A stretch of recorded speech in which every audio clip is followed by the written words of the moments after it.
इसके लिए सबसे पहले तो मैं अपने पूर्व सैनिक टीम को बधाई देता हूँ जी और मेरा कहना ये है कि हम संगठित रहें। जी देखिए, प्रशासनिक लेवल पर हम लोगों का जो है पहुंच नहीं हो पाता है। जी कुछ जी पैसे भी हम लोग लेकर के आते हैं, जिस पैसे के ऊपर सबकी नज़र रहती है, जी उसके कारण लोग इधर-उधर फँसाने के चक्कर में रहते हैं। जी। भाई कुछ सर, आज एकमा में जो पूर्व सैनिक सेवा परिषद का जो आज बैठक हुआ, उसका उद्देश्य क्या है सर? इसका उद्देश्य है जो हमारे बिहार में मृत प्राय सभी संगठन हैं, जी हमारे पूर्व सैनिकों का, जिसके जी कारण सरकार जो हम लोगों के ऊपर कोई ध्यान नहीं देती जी है। और साथ में जो भी हम लोगों का कोई काम होता है, वो काम नहीं हो पाता। जी इसके लिए हमारे संगठन ने इसके ऊपर बहुत बारीकी से खोजबीन किया। उसके बाद में पता चला कि नहीं भाई, हमारे संगठन का विस्तार जरूरी है, जी तभी जाकर के हम इस पर पार पाएंगे। जी आज जो आप देख रहे हैं 112 के ऊपर जो ड्राइवर जितने भी हैं, जी ये सब हमारे संगठन का ही देन है। जी साथ में पूर्व सैनिक के लिए जो हेल्प डेस्क का जो गठन किया गया है महामहिम राज्यपाल के द्वारा, जी वो भी हमारे संगठन का देन है। जी और जो विस्तारीकरण करने की जो बात हो रही है कि हमारे पूरे बिहार में सभी जिलों में हमारा कार्यकारिणी का जो विस्तार हो, उसके ऊपर आज हम लोगों ने विशेष रूप से बैठक किया तो था। संगठन का उद्देश्य क्या है? और संगठन का उद्देश्य है कि हमारे पूर्व सैनिकों को मिलने वाली सुविधाएं जी सरकार की तरफ से जो होनी चाहिए वो नहीं मिल रही थी, उन्हीं को आगे पटल पर रखने के लिए हमारे संगठन का काम रहेगा। किस तरह से काम करता है संगठन आपका? संगठन हमारा पूरा सुचारू रूप से बिहार के पूर्व सैनिकों के सेवा के लिए काम करता है। तो इसमें मतलब एक सर्विसमैन, जितने भी एक सर्विसमैन हैं, चाहे किसी भी कोर के हो, इन्फेंट्री के हो या आर्मर्ड के हो, चाहे कोई हो, एयरफोर्स का, आर्मी का हो, नेवी का हो, किसी का भी हो, उससे हमको कोई ये नहीं है।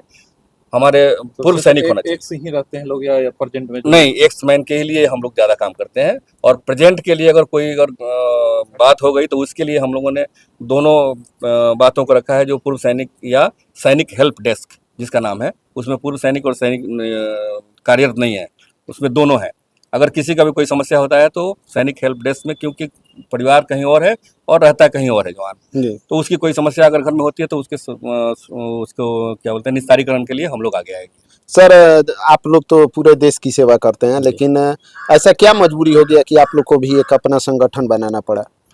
देखिए, प्रशासनिक लेवल पर हम लोगों का जो है पहुंच नहीं हो पाता है, जी क्योंकि हम लोग एक जहाँ रहते हैं वहाँ पर एक संगठन के रूप में रहते हैं, हमारा अलग से एक रुतबा होता है। जी और यहाँ आने पर सब लोग सोचते हैं कि ये तो बाहर से आया हुआ है, जी इक्का दुक्का लोग हैं, जी ये लोग कर क्या लेंगे। जी तो उसके ऊपर हम लोगों के ऊपर ज़्यादा दबाव रहता है। कुछ जी पैसे भी हम लोग लेकर के आते हैं, जिस पैसे के ऊपर सबकी नज़र रहती है, जी उसके कारण लोग इधर उधर फंसाने के चक्कर में रहते हैं। जी भाई कुछ दो, नहीं तो हम फंसाएंगे। जी तो उसके कारण काफ़ी फौजी हमारे फंस जाते हैं। जी तो उनके ऊपर भी हमारा फोकस रहेगा जी कि इस तरह का ना हो। तो हम संगठन में जब हम संगठित रहेंगे तो इस मुद्दे पर भी आगे एक दूसरे को जागृत करेंगे। और दूसरे का सहयोग करते हैं। आज के बैठक में किन किन मुद्दों पे चर्चा हुई? आज के बैठक में जो मुद्दा लिया गया, उसमें हमारे जैसे पूर्व सैनिकों के लिए रोजगार, पूर्व सैनिकों के लिए मिलने वाली सुविधाएं, जैसे ECHS में दवाई नहीं मिलना, जी पूर्व सैनिकों के लिए कैंटीन की सुविधा, जो यहाँ पर कैंटीन होते हुए भी हम लोगों को सामान नहीं मिलता है वहाँ पर, उसके बारे में बातचीत किया गया।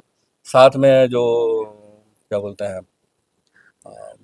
बिहार में जो हम लोगों को जो सैप में रखा जाता है, तो सैप में जब हम रह रहे हैं, पुलिस के साथ जब काम कर रहे हैं, तो हमारा भी तनख्वाह उनके बराबर चाहिए। और जो उनका TADA बनता है उसके तरह हमको भी दिया जाए, क्योंकि रात दिन उनके साथ जब ड्यूटी कर रहे हैं तो हमारा भी फर्ज बनता है कि हमें भी मिलनी चाहिए। तो इसके उद्देश्य पे हम लोग काम कर रहे हैं। अपने 112 पे भी और 112 पे जो हमारे सैनिक रह रहे हैं उनको भी, क्योंकि भाई सिपाही के साथ वो भी सिपाही की ड्यूटी कर रहे हैं, ड्यूटी कर तो उनको भी उसी में मर्ज किया जाए। और साथ में जो BMP 16 का जो बहाली था, वो बंद हो गया है काफ़ी दिनों से। सरकार से मेरा निवेदन है कि उस BMP 16 की बहाली शुरू करें, ताकि हमारे पूर्व सैनिकों का कुछ कल्याण हो। जिलाध्यक्ष के बारे में बोलिए कि नहीं? आज जो पहले से कार्यरत मैं जिलाध्यक्ष था, और आज इस बैठक में नए जिलाध्यक्ष का चुनाव हुआ, जिसमें हवलदार अरविंद कुमार सिंह का चयन किया गया सर्वसम्मति से। सभी लोगों ने बहुत बहुत बधाइयाँ दी और नए जिलाध्यक्ष के आगे के भविष्य के लिए कामना की। अच्छा, जिलाध्यक्ष ही बनाया गया या फिर कार्यकारिणी का भी गठन किया? कार्यकारिणी का भी गठन किया गया। इसमें 4 उपाध्यक्ष बनाए गए, 2 महासचिव बनाए गए, 1 कोषाध्यक्ष बनाया गया और 1 आपके मीडिया प्रभारी बनाया गया। आज के गठन कार्यकारिणी का विस्तार यहाँ तक हुआ। आज सर, पूर्व सैनिक का आज आपको जिलाध्यक्ष बनाया गया, उसके लिए सर क्या कहिएगा? इसके लिए सबसे पहले तो मैं अपने पूर्व सैनिक टीम को बधाई देता हूँ जी और मेरा कहना ये है कि हम संगठित रहें। जी हम अगर अलग अलग रहेंगे, बिखर कर रहेंगे तो हमारी बातें नहीं सुनी जाएगी, जी न सरकार में और ना ही हमारी जो सेना की जो ऊपर के जो अधिकारी हैं जी वो नहीं सुनेंगे।